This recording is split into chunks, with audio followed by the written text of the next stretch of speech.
Para vender um infoproduto com mais facilidade na internet, claro que a sua autoridade faz diferença.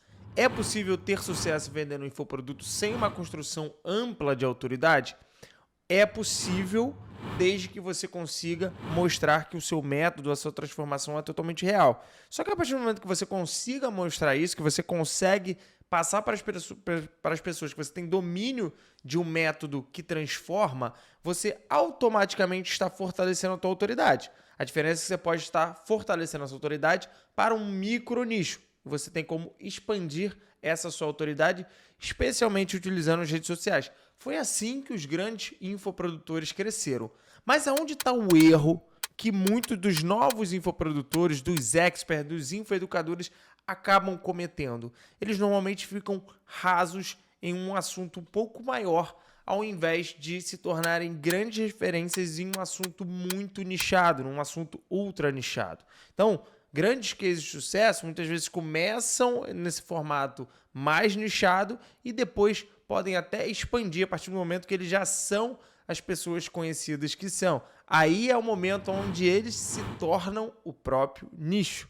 Mas antes deles se tornarem o próprio nicho e poderem atribuir ao nome e à sua própria autoridade diferentes avenidas de crescimento, eles normalmente começam sendo muito conhecidos por um nicho específico. Então, esse é um dos caminhos que você precisa fazer. A maioria, eu vejo muitos novos infoprodutores fazendo o quê? Cara, conteúdos, seja no Instagram, seja no TikTok, mas de maneira mais pulverizada. Dicas genéricas, alguns reels aqui, e sempre mudando muito dentro de um tema, né? Vou dar um exemplo aqui. Se você tá, poxa, eu sou um advogado de direito de família, beleza. Aí um dia a pessoa posta sobre guarda, no outro dia sobre divórcio. Eu sou um médico que faço na parte de obstetrícia. Um dia eu estou falando sobre parto normal, outro dia eu estou falando sobre cesárea, outro dia eu estou falando sobre cuidados na gestação, outro dia você fala de tudo. Você pega um assunto grande e vai falando um pouquinho sobre tudo. Quando, na verdade, por que a gente costuma fazer isso? Porque a gente tem medo de cansar o público. Todos nós já pensamos, às vezes, será que eu não estou cansando o meu público? Será que as pessoas não estão já acostumadas com aquilo que eu falei sobre aquele determinado tema? E, na verdade, esse nosso medo, apesar de ser um medo que tem um fundamento, ele, do ponto de vista das redes sociais e da criação de autoridade, ele não faz muito sentido. Afinal, boa parte do nosso conteúdo, cerca de 90% dos nossos seguidores não consome ele. Então, toda vez que eu estou pegando o mesmo tema e explorando ele, ainda que de diferentes ângulos, muito provavelmente eu vou estar atingindo pessoas diferentes. E é por isso que existe a possibilidade de você, inclusive, repetir os seus posts na rede social. E muitas vezes eles performam até melhor do que quando você postou antes. Porque se os princípios e os motivos pelo qual esse conteúdo deu bom, eles estão ainda presentes, ele vai dar bom novamente. Então, assim, esse medo da gente se repetir faz com que você, às vezes, abra demais o leque e isso dificulta a você ser conhecido e dominador de um nicho mais específico. E lembra que eu venho falando sempre aqui no canal, se puder olhar outro vídeo aqui sobre o mercado de infoprodução em 2025, você tem uma competição muito maior. Você tem muito mais infoprodutores fazendo. Então, se antes, volto por exemplo agora do direito, se você está dentro do direito e você antes poderia ser um infoprodutor mais generalista, será que isso ainda vai fazer sentido no momento que você tem mais competidores? Não. E aí você escolhe um nicho. Beleza, eu estou no direito de família. Ok, mas mesmo no direito de família tem muita gente. Família e sucessões tem muita gente. Então começa um lançador só em inventário, outro lançador fazer de herança, outro lançador de divórcio, outra pessoa só faz extrajudicial, outra pessoa faz só direito de família internacional, super específico. E o que ele vai ter que trabalhar, Guilherme? Pô, Guilherme, mas é muito nichado. Tudo bem, mas se você cumprir a jornada do aluno, mostrar que ele vai sair do ponto A para o ponto B e que ele vai ter um ganho com o seu treinamento, ainda que seja ultra nichado, muitas vezes é justamente o que ele precisa naquele momento. Né? Se eu tenho um advogado que já atua em diversas áreas do direito civil e está tendo muitos casos de direito de família internacional no escritório dele, será que um curso de R$2.000 seria uma opção ruim para ele? Não, muitas vezes ele vai ter 10 vezes, 15 vezes, 20 vezes o retorno em cima desse curso num cliente que ele vai pegar nessa área. Então, aquele medo de ser ultra mega específico não se sustenta no momento que a gente tem uma competição ultra gigante. E como você pode olhar isso? Vai para o primo rico, né? Você sabe que todo mundo vai conhecer ele pelas finanças. Depois ele pode expandir, mas o primeiro momento era investimento em finanças. Você vai para o Paulo Cuenca, por exemplo, um cara totalmente focado na parte do marketing, da marca, do branding pessoal. Então, se você for olhar ele, é disso que ele trata o tempo todo. Você começa a conhecer as pessoas por isso. Então, esse medo de repetir não se sustenta e essa autoridade ela se constrói com essa frequência. E essa frequência ela é uma repetição estratégica. É uma repetição que você olha de ângulos diferentes. Beleza?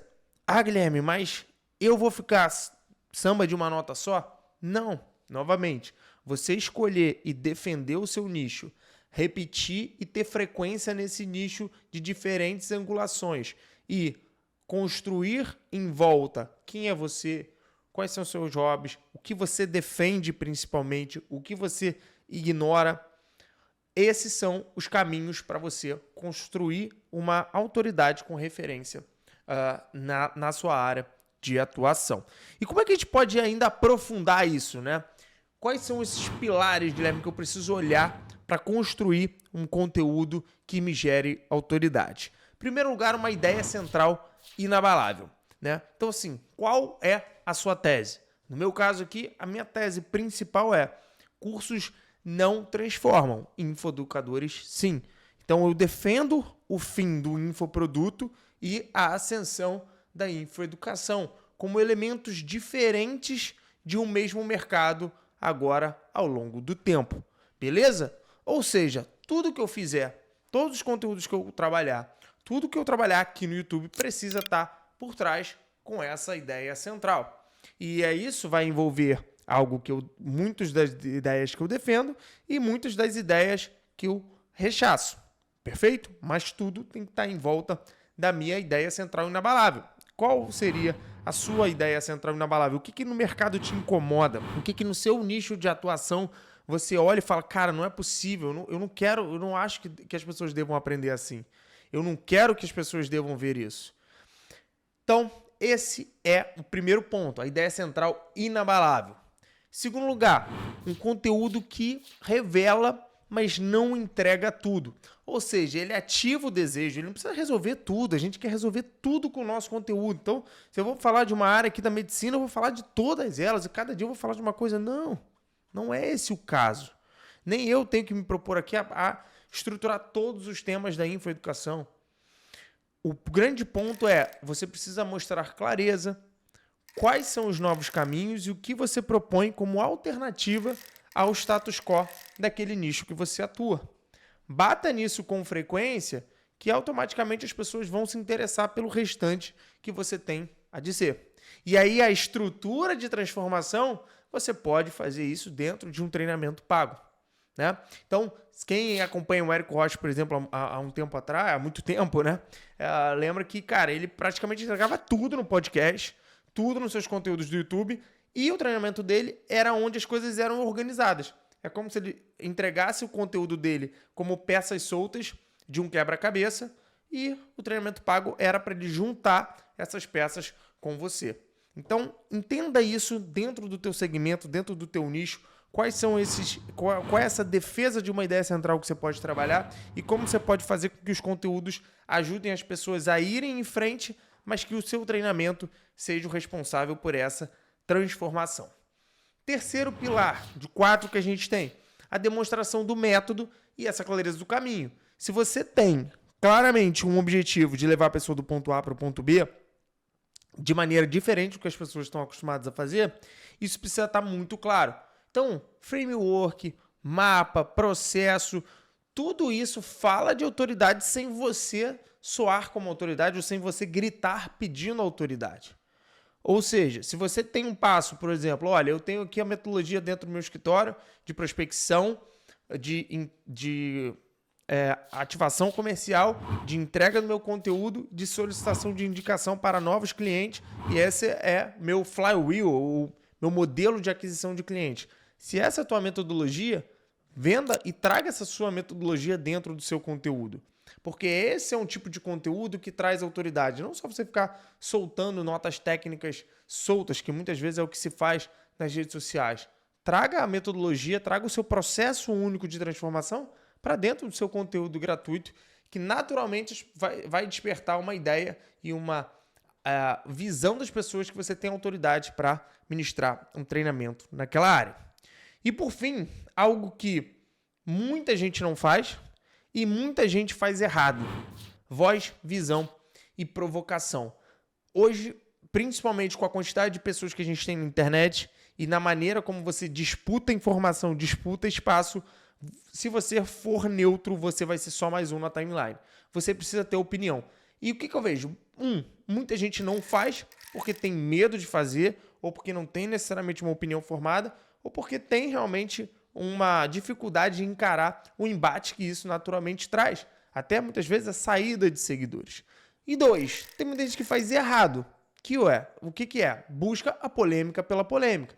Então se envolve em todos os assuntos, mesmo que não são relacionados à sua ideia central, simplesmente para poder ter uma atenção e atrair uma audiência que não necessariamente é qualificada. Achar o teu equilíbrio, encontrar a sua persona, conhecer as pessoas que realmente devem comprar o seu produto ou que devem acompanhar o seu trabalho e falar para elas, né, acabando tirando da tua frente quem não concorda ou quem não tem a mesma visão de valores que você, é essencial e é muito importante, também muito mais importante do que você ficar totalmente neutro e sem voz. Então, pessoal, eu acho que o grande ponto aqui é: você precisa conceber ser repetitivo, encaixar um nicho, especialmente um ultra nicho, onde você consiga construir toda a sua base de referência e de autoridade dentro daquele lugar. E aí você ter uma ideia central inabalável, um conteúdo que revela, mas que a transformação esteja dentro da sua metodologia, você passar a demonstrar essa metodologia e a clareza do caminho, como você consegue transformar a pessoa do ponto A para o ponto B, como você fez até com você mesmo em relação a isso.